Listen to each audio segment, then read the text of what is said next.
Good morning, everyone. I hope you are all keeping fit and healthy and are staying safe. I just wanted to make sure that we had another fantastic week. So well done to everyone for another great week that has just gone. And a bit later on in this podcast, I'll be announcing some winners of the online learning platform competitions who have been working incredibly hard. Thank you for sending in those fantastic pieces of work that you have been doing as part of your submission work for art and for DT and lots of other subjects.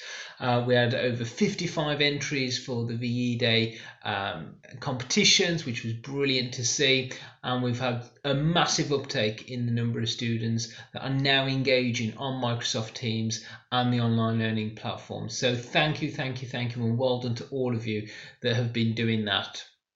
I also want to just say well done to those individuals that submitted questions for our virtual assembly, which took place last Friday, where Marco Longhi, our newly elected Member of Parliament, was our guest speaker and was able to answer some of the questions that you had.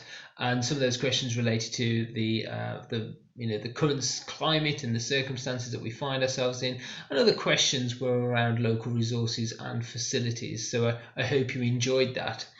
Well, this week we are again having another virtual assembly on Friday, and Mr. Walker, our new assistant principal, will be leading our virtual assembly, and our guest speaker this week is going to be the chief sports editor and writer for the Express and Star, Matt Mahar. Now, he is the individual, and you will have seen him in the Express and Star, that writes a lot of commentary around some of the sports, and particularly football.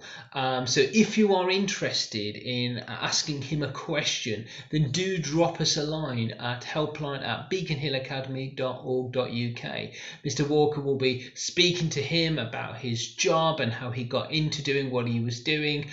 He has a lot of interaction with some really famous people. So if you're interested to find out more about him and his line of work, then please, as I've mentioned, do drop us a line and we will hopefully be able to ask him your questions. So looking forward to that on Friday. Now, your teachers are spending hours of time developing and producing some wonderful online learning resources that are bespoke to you and your classes.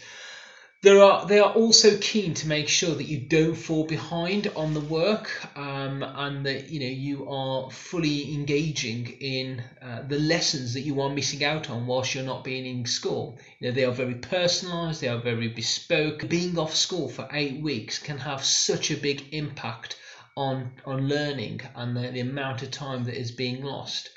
Which is why we know that we need you to make sure that you are logging onto Microsoft Teams and are doing the work that is required, and that shows high levels of resilience and determination, and to ensure that you are engaging with the work week on week. Education is so important, and never in my life have I known for learners to be off school for such a long time. Learning must and needs to continue, and it's essential that you are doing your bit in keeping up with the work. I know that there might be challenges and demands that you perhaps need further support with, and we are here to support you. If you do need something that we as a school can help you with, then please, again, as always, do get in touch with us by contacting us on helpline@beaconhillacademy.org.uk. So let's celebrate some of the fantastic individuals that we have got in our school who've been doing brilliantly. So first of all, the century winners.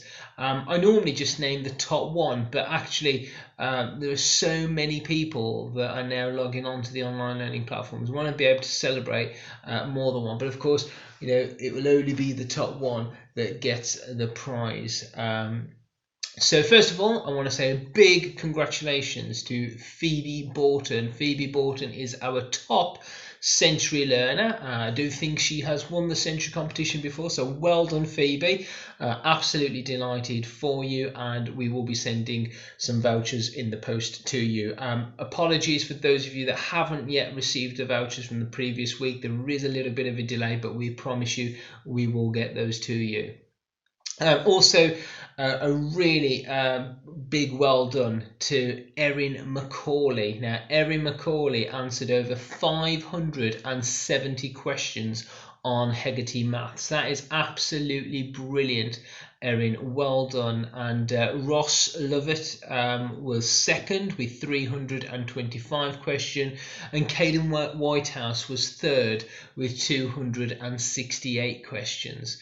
And now the leadership boards, the top 10 for each one of these, are on our Facebook pages, so do go on there to see if you've made it into the top 10. But well done to all three of you. In terms of GCSE Pod, again, a really big well done to Harvey Britton. Harvey, I think this is your second or third time that you have downloaded and streamed a lot of the GCSE Pod, so well done to you. Eleanor Baker, congratulations, you came second with the number of GCSE pods viewed. And Amy Cockerton, again in year 9, well done, you came third this week for the GCSE pod challenge. So there is some amazing work going on with our learners, and it's brilliant to see so many of you engaging with our online learning platforms. But can I please just emphasize once again, particularly if you're at Key Stage 3, it's really important that if you haven't yet started to log in, that you do start. 80% of our learners in the school are logging in and are viewing and submitting the work, but there's still 20% that are not, and I would really urge you all to do that. Have a really good week. I look forward to the virtual assembly by Mr. Walker on Friday, and do be in touch if you have any questions or queries. Thank you.